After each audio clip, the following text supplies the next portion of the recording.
Hey, hello mga Aquarius people! So, welcome to the Dream Portals channel. Aquarius, today, meron tayong bagong reading. Okay, welcome back Aquarius. So, sa reading natin ngayon, it's all about general update, life update of you, Aquarius people. So, kung ang zodiac sign mo ay isang Aquarius, makinig ka at ito ang reading mo for this whole year. So, ang life update natin is for this year 2026. Kung mapapansin mo isang cards natin dito, actually kanina tatlo yan kasi tatlong signs agad for all of the earth signs, yung mga air signs ang binasahan ko today. So, meron tayong Gemini, Libra, and Aquarius, and you are the last. So, ito yung personal card na gagamitin ko for you, Aquarius. So, Aquarius, ang pinaka, let's say, the free spirit of them all, no? Parang, ikaw yung unique of them all. So, Aquarius, ano na bang reading for you? Ni universe, ano ba ang gusto nyong message ay parating sa'yo?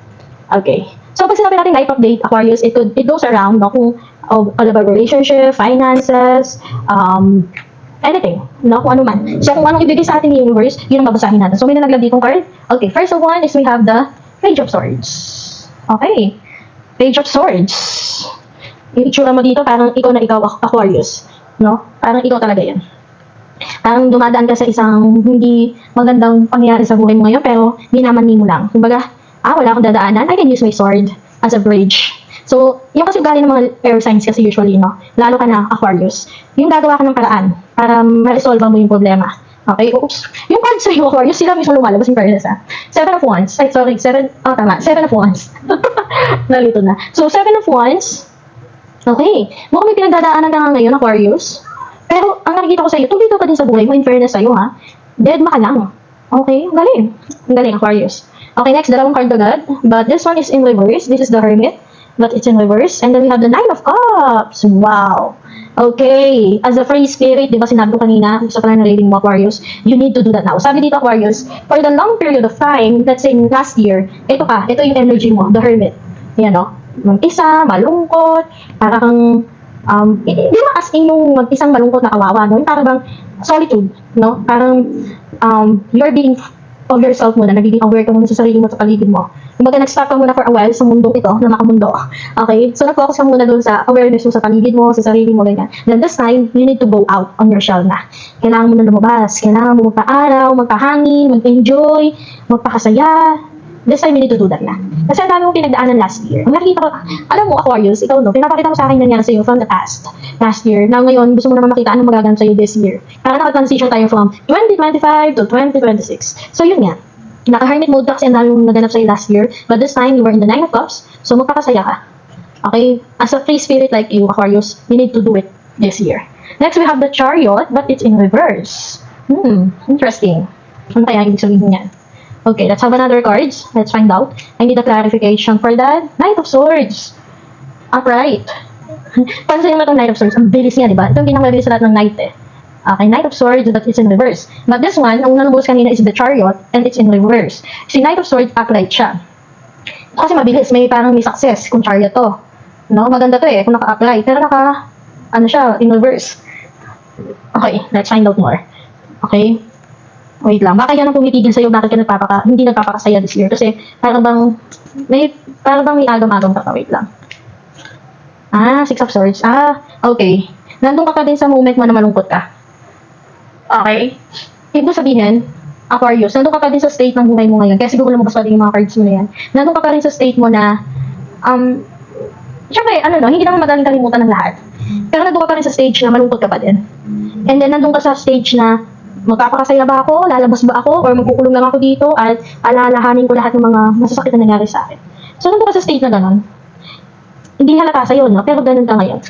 Aquarius. Medyo ka kasi, hindi halata sa'yo na may pinagdadaanan ka din, King of Wands, but it's in reverse, nung nakita ko siya. So, we will read it like that. So, dito, natatakot ka. Kaya hindi ka maka-move forward kasi natatakot ka na feeling mo baka anytime maling decision mo or maling galaw mo, kainin ka nitong leon sa likod mo. Or baka maling decision mo, mabalik ka na naman sa dati mong nakaugalian or dati mong naging problema. Okay.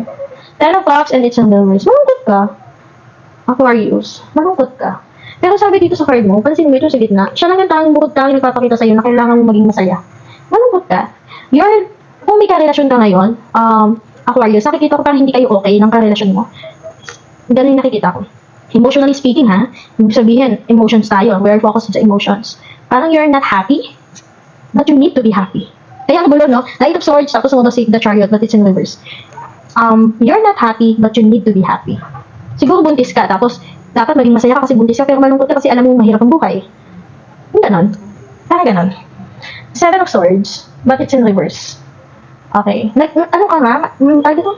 Masyado ka nag-iingat.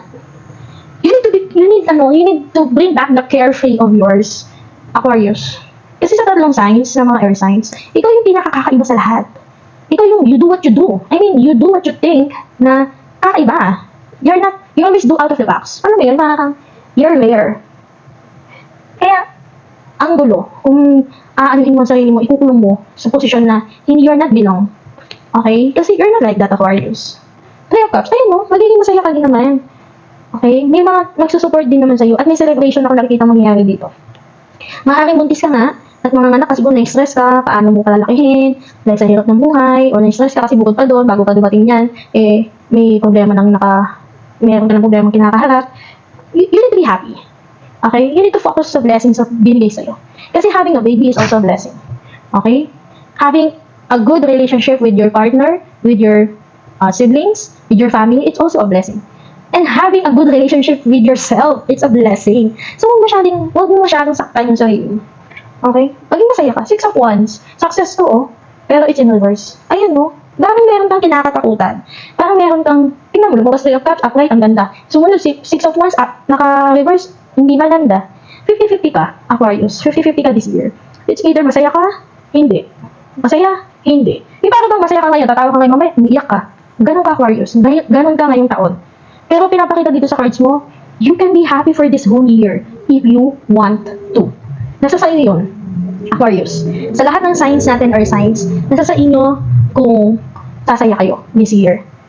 Kahit makita ko dito sa cards, hindi ka masaya this whole year, pero nasa sa inyo yun. Ito naman, makita mo naman sa cards eh. You have the reason to be happy.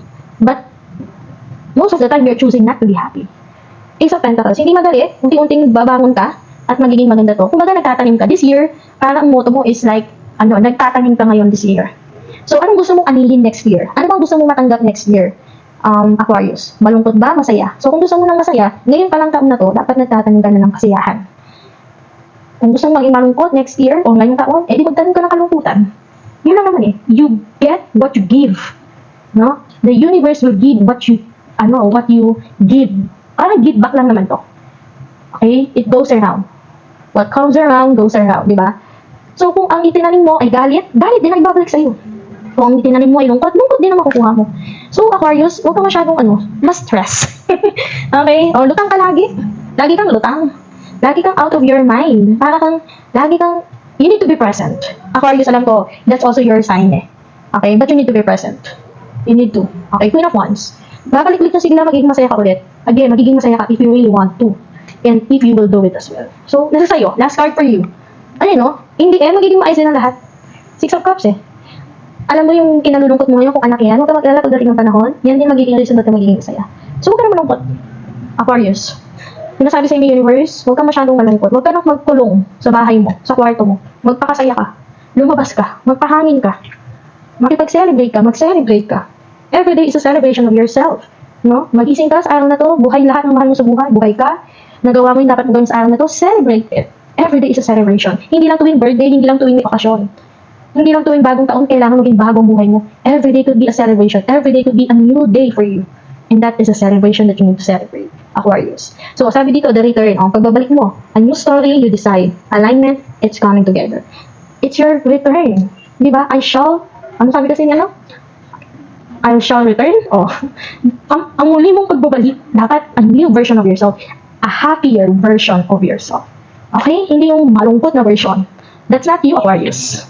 The rose red, inner call, soul-led, mistake, living courageously. Huwag kang matakot. Okay? You decide. Kung mabubuhay ka sa takot, sa galit, sa inis, sa lungkot, it's up to you. But again, sabi nga ng universe, you reap what you sow. So, kung ano yung tinanim mo, siyang babalik sa'yo.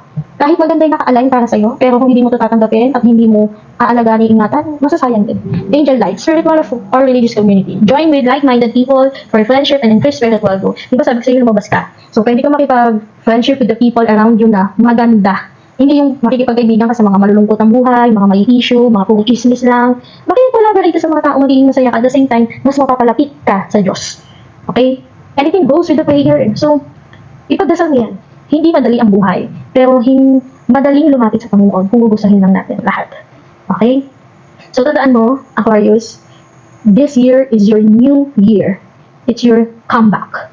And because it's your comeback, I want you to come back with a full of energy as an air sign, no? That you are. A full of excitement, a full of happiness. Because life is a blessing. So, spread the love. Okay, remove the hate. Remove the anxiety, yung galit, alisin yan.